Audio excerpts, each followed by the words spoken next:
Ladies and gentlemen, you educators, administrators, superintendents, my name is Silas Knowles. I'm the ZB Pirate. This is Pushbound Consulting. This is the PB Podcast. This week on the PB Podcast, we got something interesting today. I think we really need to talk this up. Beluga, definitely new educational software that's out there that needs to be in the hands of all of our students, especially in the post-pandemic era that we're in. Definitely something we're going to talk about today. We're talking to Evin Schwarz, based out of Toronto. Hardcore New York fan, but, being from Chicago, the Sox, got to think about that. But definitely something to watch this week. So, hey, it's Sunday night. You know what time it is. Let's go.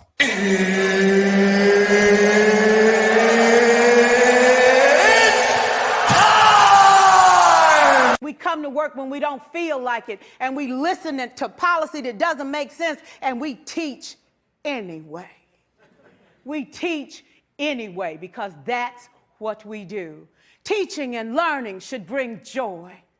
How powerful would our world be if we had kids who were not afraid to take risks, who were not afraid to think, and who had a champion? Every child deserves a champion, an adult who will never give up on them, who understands the power of connection and insists that they become the best that they can possibly be. Is this job tough? You betcha. Oh, God. You betcha. But it is not impossible. We can do this. We're educators. We're born to make a difference. Thank you so much.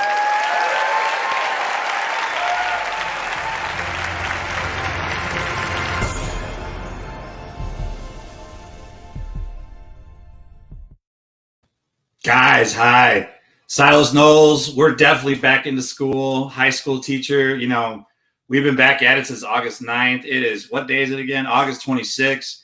Some schools are starting now, so definitely, hey, all you educators, administrators, superintendents, keep pushing. We love you. We support you. We got you. We got your back. Definitely, this is an interesting time. Getting the kids in, getting them used to doing what they need to do, getting it back on a schedule, structure. Hey, the struggle is real, guys. It is a true thing. I coach, as you guys already know, I coach soccer and teach multiple history classes, and I have a student teacher, and I got 4 girls at home, and everyone's back at school, and I'm losing my mind, and. So it is what it is. So let's do a piece of business real quick. We are pushboundconsulting.com. 22 professional consultants, pretty much covers the span of anything you would need at your school. So definitely take a look at that. If you are interested in any type of mind-blowing, life-changing, really down-to-earth, centralized professional development, please contact us at Pushing Boundaries LLC at gmail.com, our phone number, or www.pushboundconsulting.com. Myself or our co-founders, Dr. Rick Jett and Rebecca Cotto, will talk to you, let you know pretty much what you need and figure out what's going on. Also, please, this is the book that everyone should have for their fall professional development library, 100 no-nonsense things that all teachers should stop doing. If you saw the intro runner at the front, you'll see this picture. So we have the 5-book series coming as we go from all teachers to all school leaders, all parents, all students, and all politicians. This is going to be something that's going to be ridiculous on another level. So definitely keep a lookout for us. We are a best Amazon.com seller for the red book. I kind of refer to it as like Sorry, I couldn't hear what you said. See, even Siri wants to go in on it. But even the red, I refer to the books like the red pill and the blue pill from the Matrix. What are you going to take, the red pill or the blue pill? And it's been an interesting trip. This is going to be a 4 or 5 year journey, and we're just going to ride the wheels till it falls off, guys. So definitely, we're very appreciative, happy that everyone's here. Real quick, I want to give you guys the latest rendition from the boss man himself, Dr. Rick Jetter, on what's going on with the 100 Pushbound series, and then we'll get to our guest today. All right, friends, look at. Oh my God, the 100 Stop series, book 1 for teachers, came out in May. It's been 3 months, almost 3 months, and the thing is still off the charts. It's unbelievable. And book number 2, where do you see, oh my God, where do you see the lineup that we have for book number 2? Where do you see these authors? These people are all over the nation, all over the world. They're unbelievable. They're going to write book 2 for school leaders. And then there's a parent one. in the mix, and we've already started getting people who are like, Rick, we couldn't get into the other 2 books. Can we get into the third one for parents? It says we're talking about hundreds and hundreds of authors who are writing these things. Not me, not just me. This isn't a Rick Jetter thing.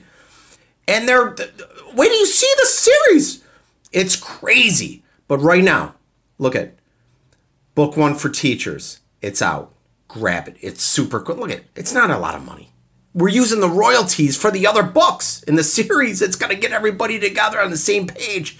Book 2's coming out soon. Oh my God, the lineup is crazy. Book 3 for parents. I can't even explain this. It's beyond me. It is beyond me. And it should be beyond me. We are pushing boundaries. We do things that no one else does. Follow us. Pushboundconsulting.com. We'll do stuff for free. This isn't about money. This is about getting everybody together. Let's rock and roll. Let's rock this world, man. The pandemic, take a hike.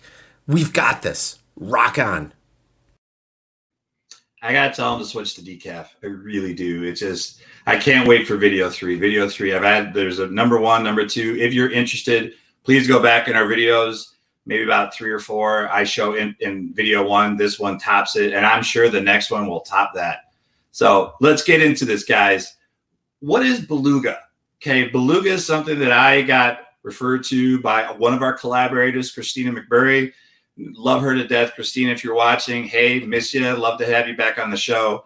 But beluga.com, beluga.org, different educational take on putting this type of instructional activity, this type of angle, if you will, into the classroom. I think in the post-pandemic world, we got to aim things outside the box. We got to come at it in a different way. Beluga is definitely taking that stand. Let me give you a quick 1.5-minute video to give you the highlights of what Beluga is, and then we're going to talk to one of their head guys. Give me a sec. Meet Jane. Jane's a 7th grade history teacher. She knows that traditional learning methods and materials lack excitement to spark interest and creativity in her students. Jane wonders how technology can influence her teaching methods and bring a world of new ideas into her classroom. What if my students could learn about history from the source instead of from textbooks and outdated websites? Imagine the possibilities of creating a digital classroom and sharing ideas and assignments from our class with the world. A safe, easy-to-use global network of teachers and students. Jane, we got you covered. Introducing Beluga, the free online platform for teachers and students to connect and collaborate with classrooms worldwide. Once signed up, Jane creates a profile for her classroom and invites her students to the platform, where they access guided content to help them build their own profiles. Jane and her students are now ready to get global. Jane sends connection requests to teachers on Beluga and, within no time, has created a global learning network. Not only is Jane now connected, so are her students. Each student in Jane's class is individually matched with a student in her connected teacher's classroom. Jane's students and their new connections are now able to see each other's profiles and better understand the similarities and differences between their regions, all while chatting about daily life. As a member of Beluga, Jane has access to educational series created in the platform from educators, organizations, nonprofits, and experts worldwide that fit her curriculum objectives and relate to her students' daily lives. All the while, Jane's students are earning points and badges for their communication and engagement. These points can then be used to help directly support schools in need featured on Beluga. Start learning beyond the 4 walls of your classroom. Beluga. Learn about the world with the world.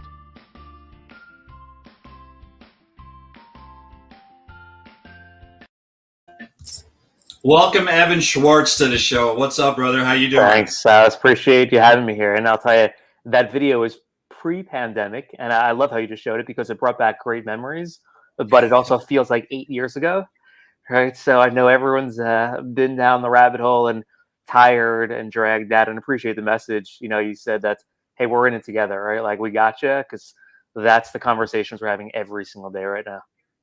Definitely. And to be fair to everyone out there in podcast land, that is not a Beluga video. That is actually a video given to us by another school. So the other school actually pushed that out to explain what Beluga was for their students and for their school. So, Evin, before we get into it, man, who are you, bro? Like, what are you bringing to the table? For sure. So I'll tell you a quick background on myself. So my background is actually not from the classroom initially. So you could tell by the hat, I'm born and raised New Yorker. My background really focused on social impact first. So really have surrounded myself, how are we setting up the next generation for success? Graduated university, pretty much 2 weeks corporate, and realized, hey, this is not my pathway, right? I remember taking the train and seeing faces and just, this can't be it, right? There's more to this. And at the time, it's when a little thing called Facebook was coming up, a little thing called Twitter and blogging, and absolutely fell in love with the power of content. So at the time, popped open a marketing and media agency, really targeted Gen Y, Gen Z. Ran that agency for about 10 years out of New York, working with different universities, organizations, for-profit, nonprofit groups nationwide. Consulted for a few years as well. And then probably at this point, about 6 years ago or so, absolutely fell in love with the concept of content in the classroom, right? Having conversations with a few buddies worldwide, them asking pretty traditional questions at the time. What's going on in the US? This is 6 years ago. Politics, gun violence, race, religion, you name it. Personal politics aside, right? That's everyone's own opinion. But more than ever, realizing that, hey, we got to take a step back, right? And we need to understand, what are we putting out there into the world, right? Every single media channel, every single social network is pouring gasoline on the fire. And we need to pause for a second, right? And realize, hey, the stuff that people are digesting digitally, right? And I always refer to it as, the same thing we're consuming digitally is the junk that people are moving away from physically, right? So I'm not eating, the garbage food because we know now, right? We're educated on the topic. So we're at this point where we really have to get smart about consumption in this digital world, and really start to try to figure out, hey, what's actually taking place in the classroom, right? Like, how do we get this at a much younger age as opposed to waiting till university, or we all have our professional opinions and jaded in some way, shape, or form. So started talking to teachers, right? And understanding, hey, what type of content is being used in your classroom? How is it being consumed? How is it being assessed in a sense? And then who are you doing it with, right? And so a tremendous gap in the market where textbooks, PowerPoints, PDFs were still being used. And I remember that from my own days, right? And I said, hey, I'm not gonna say it. I used a PowerPoint today. Listen, Silas, I'll tell you though, like, I will be the first one to say this. I'm very outspoken on it. Get kids resources no matter what, right? Like, especially in high poverty communities, limited access to resources, limited access to capital. But we also know that, hey, most schools are connected now, right? Especially in the US. A lot of schools are one-to-one. So why are we not leveraging this? And why are we not leveraging it on a day-to-day basis? Not just, hey, here's a fun Friday activity and best of luck, go get them on this. Let's start building real pathways for kids. And let's do it in a sense of content first, right? So at the time, 6 years back, looking around and everyone's streaming stuff, right? Netflix, Hulu, Prime, now forget about it, right? Like, the pandemic has expedited it beyond belief. I don't know too many people that haven't run through Netflix at this point. But looking at it, right? Like, we need some new series, Netflix, if you're listening. We need some new shows. I mean, I'm sorry. I've gone through them all. I mean, no. Big time. But on that end, right? Like, why are we not using the same format of curiosity and engagement and creativity first, right? And that was the biggest aspect. It's not that, textbooks and PowerPoints are evil by any means. It's just, if I walk into a classroom and, listen, going into the new school year, teacher says, hey, turn to page 56. In my opinion, it's over at that point, right? Like, you lost that kid. One, it's not personalized, but two, we don't need to learn like that anymore, right? Like, we have this nice, pretty thing called the internet, and we're able to access more information than ever before. So looking around at that point 6 years back and saying, hey, let's start bringing this type of content into the classroom, right? Let's focus on entertainment value first. So once we grab a learner by the collar, whether they're 6 years old or 18 or professional learning, right, for an educator, how do we get them excited and apply that first, then connect it seamlessly to core subject area curriculum and standards, and then do so in a collaborative format. My vision always for this was, hey, let's not do learning siloed, right? Like this is a large, large world out there. If we're able to make those connections and start learning together with and from one another, those kids are going to be much better than we are today. And that's kind of the idea of Beluga, right? So my career has always surrounded, let's get on one knee, right? Let's put them on the shoulder and let them jump over the fence. And I just feel like, that's our demographic and our age range that's what we're here for. And I'm very, passionate about that as well. But really looking at it from a perspective of we just have to be better at learning, right? Like we have to be better at setting people up for success. And that's really what Beluga represents is we want to make education accessible, impactful, and equitable for every single learner worldwide, and doing so through our platform. So I have to ask, Beluga.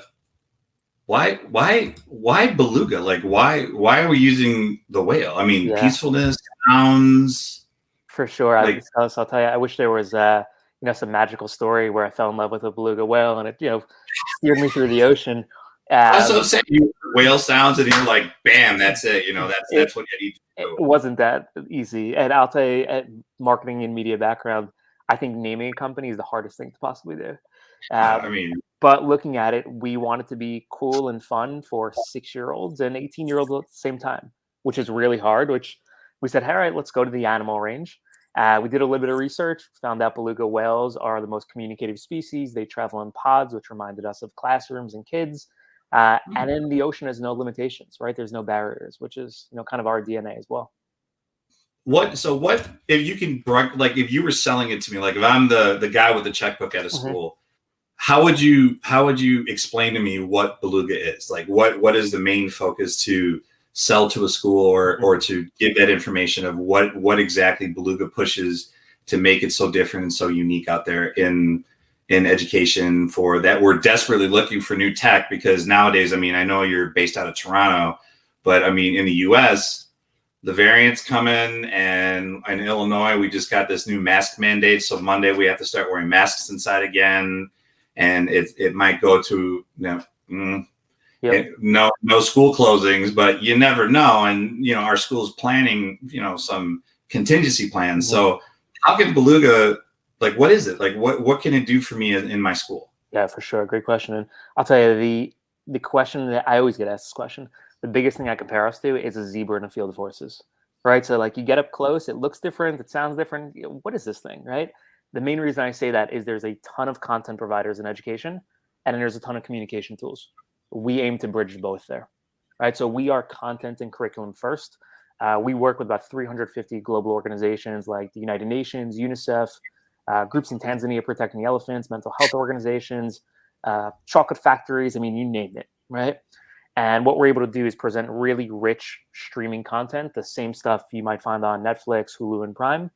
But do so where it's not only entertainment value, but through our platform and technology is able to connect directly to core subject area curriculum and standards. And so I'll tell you, one of the contingency plans, right? I think the hardest thing for educators, just getting banged over the head 24/7 with new tech, new programming, and hey, are we in class or are we not? Is how does this apply to my classroom, right? Like, how am I actually going to use this? So we really look at it where how do we make educators' life easier? Everything within Beluga aligns to core subject area, curriculum, and standards. So it tees it up for the educator where a few different data points when they first enter, it's going to personalize that library, right? The same way that I might log into Netflix tonight, see 5 documentaries and 5 Adam Sandler movies. And I'm saying, hey, right? Like Netflix knows me so well. I can't wait to watch Grown Ups 2 tonight. Like that type of experience there. But looking at it from that side, we really personalize this experience for educators, serving them up a library first based on their needs, but then also giving them the flexibility to assign content individually or class-wide. Doing so for students too, the same format where it's interest-based, it's subject-based, and age-appropriate. So if you're coming in at 6 years old, you're seeing 6 to 8-year-old content, same thing for 18. But doing so not only in the content, which I'll tell you honestly, like most schools, that's their entry point, right? They're not so concerned on, hey, I could connect with someone in Australia or Canada or the US. That's great, right? That's the cherry on top. But we see schools use it really in 3 different formats. One is full replacement of curriculum. The second is kind of that enrichment on self-guided learning for kids and realizing hey, we're just scratching the surface here. And once that final bell goes off for a kid, they're hitting YouTube in 2 seconds. And, I hate to say this, probably learning more than most traditional settings. And that's a real problem for education these days. Again, maybe we save that for later because I could go off on a tangent there. But on the other end of it, the social element really ties in once people are comfortable with the platform, right? And realizing that, hey, I'm a social studies teacher in the US, and I want to know what's happening in the Middle East today. Instead of relying on traditional news sources, let's connect with a social studies teacher in the Middle East, right? And start bridging this together. We're actually able to learn globally.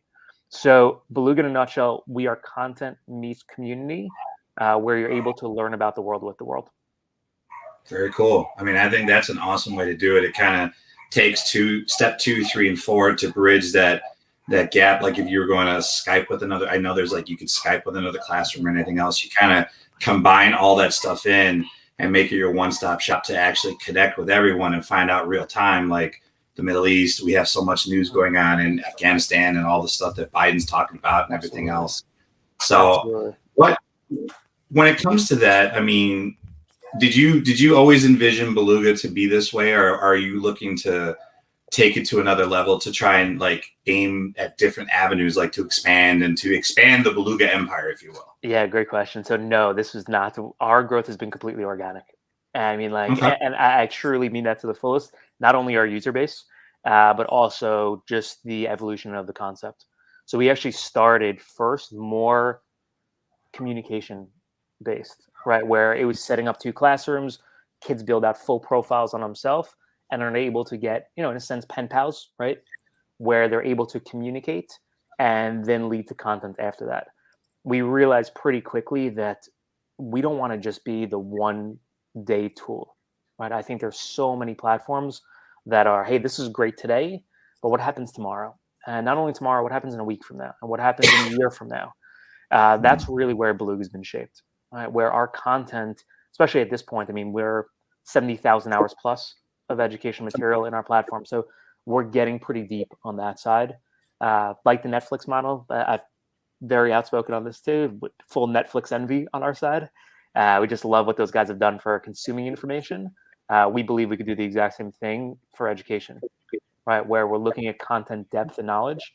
Looking at it from that perspective, if a child jumps in today and says, hey, I want to be a great activist, whether they know it or not what that term means, they're working on a great piece of content. They're creating something in a very social format. But how do we then give that child the tools, the content and community to thrive and grow with that concept too? Where they're able to learn not only on activism today, but the time they reach 12th grade, right? If they're a second grader in the States, what does that look like for them? And how are they building out their full, again, content depth and knowledge, but also portfolio, expertise, global community. So we believe Beluga could be that place where we're really setting kids up for lifelong learning, both in and out of the classroom. So Beluga's concept, I mean, like, we want to build a very deep content library and then believe that every single learner worldwide provides value to the next. And if we're able to carry that from grade to grade to grade, man, you start looking at the entry level of college and even into professional world too. And these kids are going to be a lot better off than we were. Oh God. Yeah. that's true statement that I've ever heard.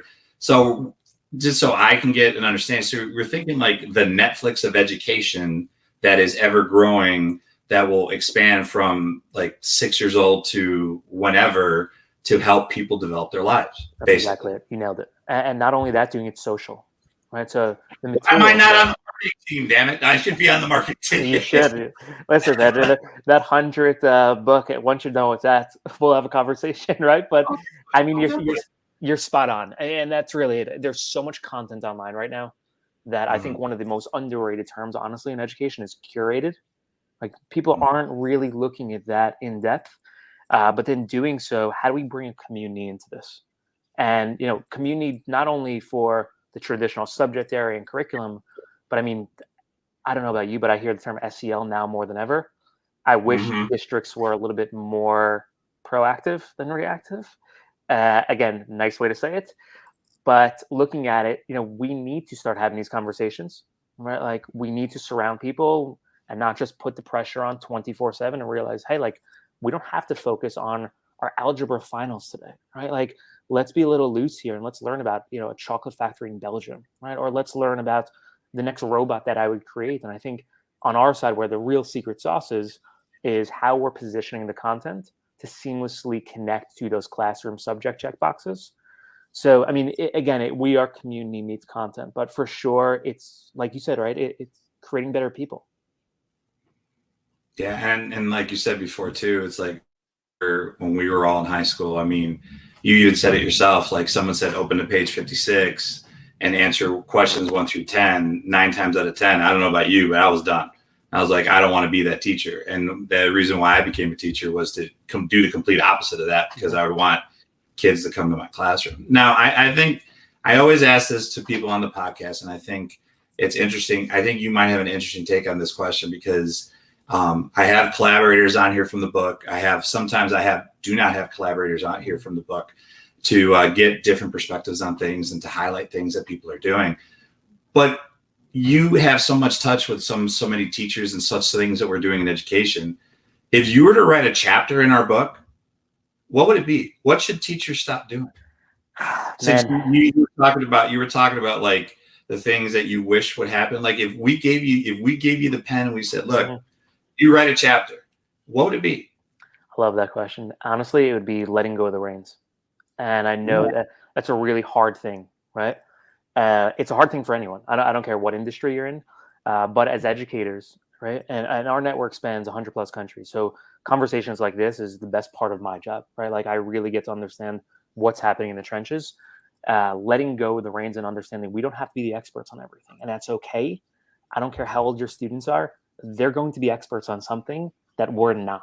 And that's a really fun thing to consider when you look at a classroom of 25, and now classrooms getting condensed a little bit further, maybe 35.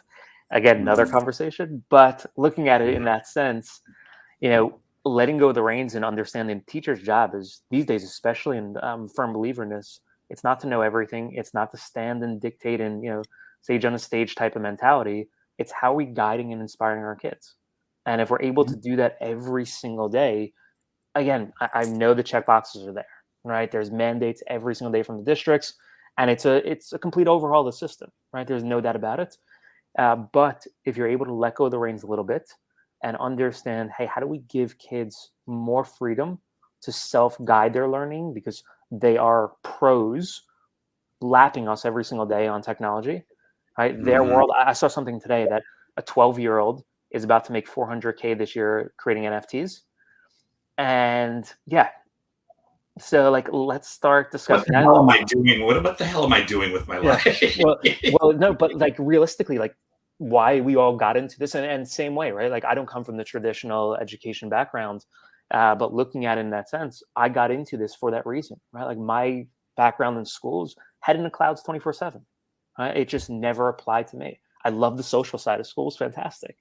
But from that perspective, walking into math class, you lost me the second I sat in that seat, right? And because it was turn to page 56, instead of saying probably at the time, right, like what's the Yankees batting average, or even deeper, like how do we get just into that personalization? So I think letting go of the reins is a very hard thing for teachers. I think it's a hard thing for districts, but if we can all let go a little bit, I think magic will really happen. This is true. Now, speaking of the Yankees, I have to ask you a question. You're a Yankees fan, so you're up on baseball. So what did you think about the Cubs and all the stuff they did just recently over the past? I mean, listen, we're hot. We're loving the transactions, right? So like, I won't get too deep into that one, but Rizzo is a stud, so thank you, Chicago, for him. We're feeling pretty good about ourselves right now. People don't hate me. This is just conversation. We're feeling pretty good about ourselves right now, but who knows, man? Like we're classic Yankees. We'll spend a boatload. We'll lose, and how much money has the Yankees? But how much money have the Yankees spent like over the years? It's got to be in the trillions now. I mean, it's so funny. I was talking to a buddy last night after watching the game, and we were saying like I had a hot take on Yankees GM probably a few months ago. Like this guy's got to go, right? He's been there forever. And my buddy messaged me last night. He's like, you probably should take back that statement, right? I'm like, listen, it's not my money he's spending. Like, let him do whatever he wants with it. So we're, evil empire in a sense, right? Yeah, well, it's like, Steinbrenner just had that blank checkbook. You're just, just going crazy. Sure. But hey, podcast people, PB podcast, audio podcast, whatever. I'm a Sox fan. I'm a White Sox fan, so I know because my principal's a Cubs fan. So we kind of have some. Oh, no. My apologies. My principal is a White Sox fan, but there are many Cub fans in our building. So we have some differences of opinion sometimes. So, we have some very heated professional developments when it comes down to stuff. But do you share the same sentiment? So is it possible for the Yankees and the Mets to be in the World Series at the same time? They were. Subway Series. Okay. It happened. Now here's the thing. The Sox and the Cubs. Would we have Chicago anymore? I really don't think so. No, it would probably burn down, to be honest. Right. If anyone's ever been to Chicago, they know that there's some pretty passionate people here. And I love Chicago, man, especially as a New Yorker. I absolutely love the city. I think really that the Cubs and the Sox ever got into a World Series ever, that I would leave. I love the city, but I'd leave because I just don't want to be a part of what would happen, what would transpire. It's crazy. So Beluga. So when it comes to being in a post-pandemic world, how does it fit? Like, we've talked about curation and everything else, but as we possibly get into another round of being at home again, is it equipped to fit us in that role? Yeah, no doubt about it. So the pandemic has expedited our growth. There's no doubt about it. The biggest thing, and honestly, I'm not convinced it's positive or negative yet, because it's just such a quick hit that we're building a plane while we fly, and that's industry-wide is like this right now, right? Trying to adapt to how are we serving up kids in the best shape, way, and format possible. One of the biggest things that we saw immediately was the adoption of Beluga outside the classroom. And that was something pretty interesting on our side. Traditionally, pre-pandemic, we were used in the classroom. Every single student has their own account. Teachers have their own account. They're able to assign. But really what we're seeing now are pathways being built. And that's a really interesting thing, especially in a post-pandemic world where, I'll go off on a little rant here, but I personally believe the dominoes are falling, right? And the dominoes are not only falling in K-12, but you're going up the ladder, right? Like K-12 is setting you up for that next stage, and then university is setting you up for that next stage. Well, probably about 12 months ago, a lot of universities started saying, hey, we're not requiring SATs and ACTs anymore, which is a really big pin to fall. And then you're looking across the stage and saying, well, why, right? Like, why are you not doing this? And how are we going to, in a sense, assess kids? Then you have the outlier, the big sexy companies like Facebook, Nike, every single app. And they're saying, hey, you don't need a college degree to work here. So if I don't need a college degree to work at the companies that are getting praised, that are, billion-dollar valuations, everyone wants to work there and their mother, then what am I going to college for, right? And how am I getting into college if I'm not taking a test anymore, which, don't get me wrong, SATs and ACTs, it's $1 billion industry, probably more at this point. That's a major pin to turn away and say, hey, we're not going to look at this anymore, but we're going to start looking at something else, right? And the something else could go two ways.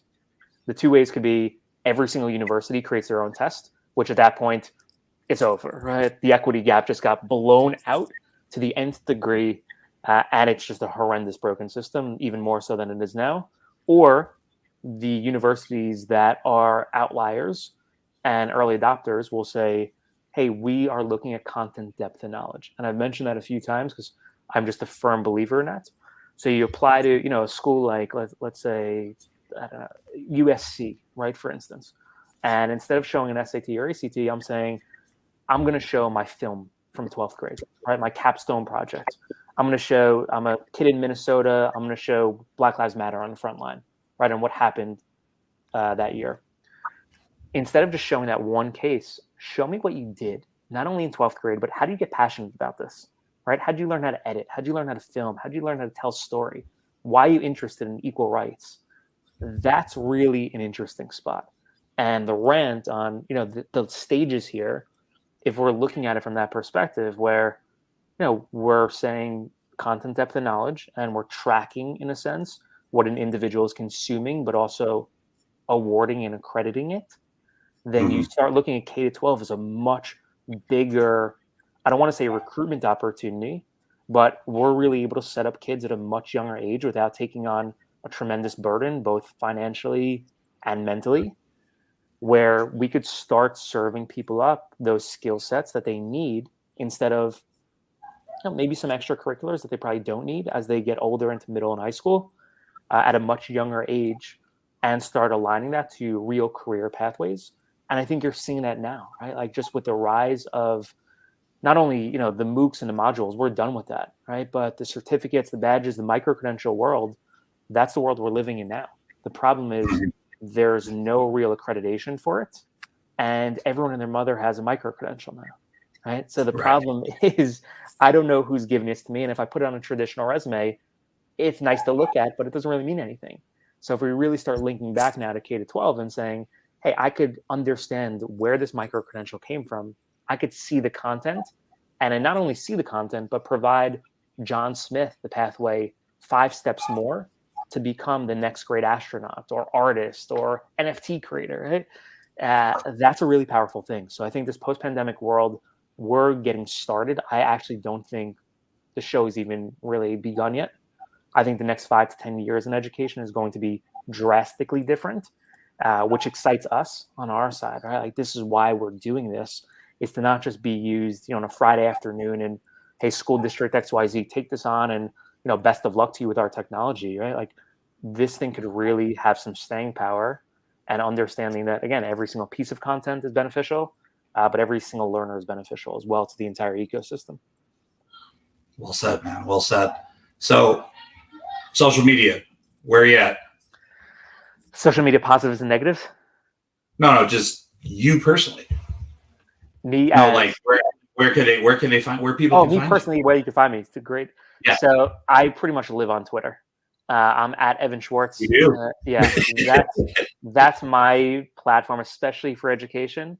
A little bit of LinkedIn, but it's more corporate. It's boring. It's not as fun by any means. Find me on Twitter. Reach out. I'm communicating with educators daily on there. And again, I love it just to see the vibes, right? What's happening in the industry, and how people are not only saying, what's in their classroom, but I think Twitter is a great spot on talking about how they feel too, right? Like something I've noticed over the last year and a half is people are really opening up and saying, hey, like we need help. We're looking for connections. The PLNs are super powerful. So yeah, reach out on Twitter any single time. So I got to say, so how long ago was this picture in your magnificent go? That was pre-pandemic. I get ribbed on that one a lot too, and that was a clean look. The hair, and right now I actually got a trim the other day, but previously the hair was out to here. So we are fully committed to like the pandemic hair. We're fully committed to the hat as well. Fully committed. See, that's the thing. So that's pre-pandemic, and now you have the look for Beluga. You have the look for everything else. So that's awesome. I love it. Yeah, I saw it. I was doing my research, and I saw you. I'm just like, that's not the picture I saw. I'm like, that's pretty good. I'm probably due for a profile update.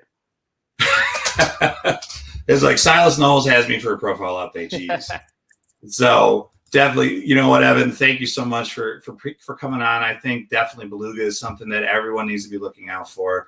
Everyone needs to have on their radar, because with everything changing so much in this world today, I mean, we need to find new content. We need to be new. I have a student teacher right now, and I tell him all the time, I'm just like, it's 2021. We got to do things new. And we got to find those new tools and those new things to be able to make an impact in the classroom, because the old way is not getting it done. It just really isn't getting it done. So thank you. You know what? Thank you for your hand in this, and thank you for bringing something new to the forefront to be able to make an impact for the kids, which is really all that matters. It's like making sure that kids become good people. No, Silas, I appreciate that, and appreciate the thoughts and everything that you guys are doing in the classroom as well every day, because that's the front lines, right? Like I say, our job is easy. We get to have conversations and then bring it back to the team and implement it, right? But you guys are the ones that, they're champions. So I appreciate what you're doing, and all the educators out there as well. Appreciate it. Yeah, we, the educators out there, we know it's a struggle, and hey, I got to turn around, get some rest, and then come back and get at it 5 o'clock in the morning. Mr. I'm virtual, and I got Beluga virtual, Toronto. Geez. The weather, the heat index, like the last couple of days, it's been feeling like 105, 100 degrees, and it's like only 85. And what is the weather in Toronto today? Probably the exact same as you guys. We had like 85. went for a walk. I took my son for a walk. I have a 5-month-old now, so that keeps me very busy aside from Beluga. But you walk outside for about 2 blocks and you need to take a shower already. So we got the exact same stuff as you going on. Definitely. So Evin Schwarz, please, everyone, beluga.org. Definitely something you want to check out. They have free platforms or free tiered pricing plans and monthly pricing plans. I'm sure as I say this, and tell me if I'm wrong, that if a district was to come to you, I'm sure there are district options available as well. Absolutely. Yeah, so definitely district options as well. So definitely beluga.org. Find Evin Schwarz at Evin Schwarz on Twitter. Evin, brother, thank you so much for hanging out. And we have proof that a Sox fan can talk to a Yankees fan and have a good conversation and it doesn't get violent. So that's proof. We have a 40-minute talk that is proof pudding, but definitely, brother, thank you so much and keep doing what you're doing. And definitely from pushing boundaries, if you ever need something, you ever need to, push Beluga out there again, just email, just holler. We got you. Appreciate it, man. So definitely from Silas Knowles, the ZB Pirate, this is Evin Schwarz, the PB Podcast, pushboundconsulting.com. What are you guys doing to push the boundaries of your classroom, either virtually or in person? Remember, we're just here for our students, and I invite everyone to watch the greatest outro in podcast history, the outro runner. I'm sorry, I think it's better than anything out there. I got to be cocky as well. Evin, be good, man. We'll talk soon. Everybody else, have fun, be well. We'll talk later. See you down the road.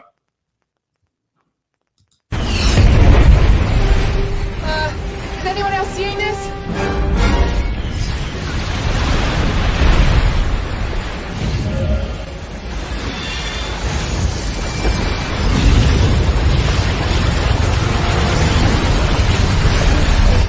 I got this.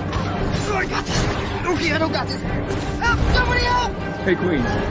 Heads up.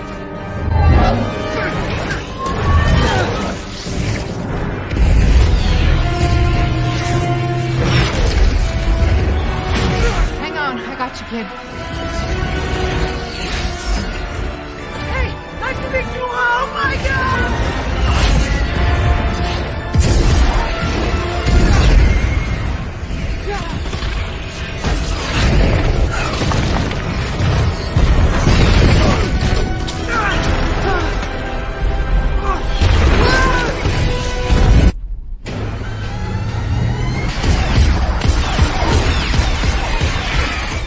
What the hell is this?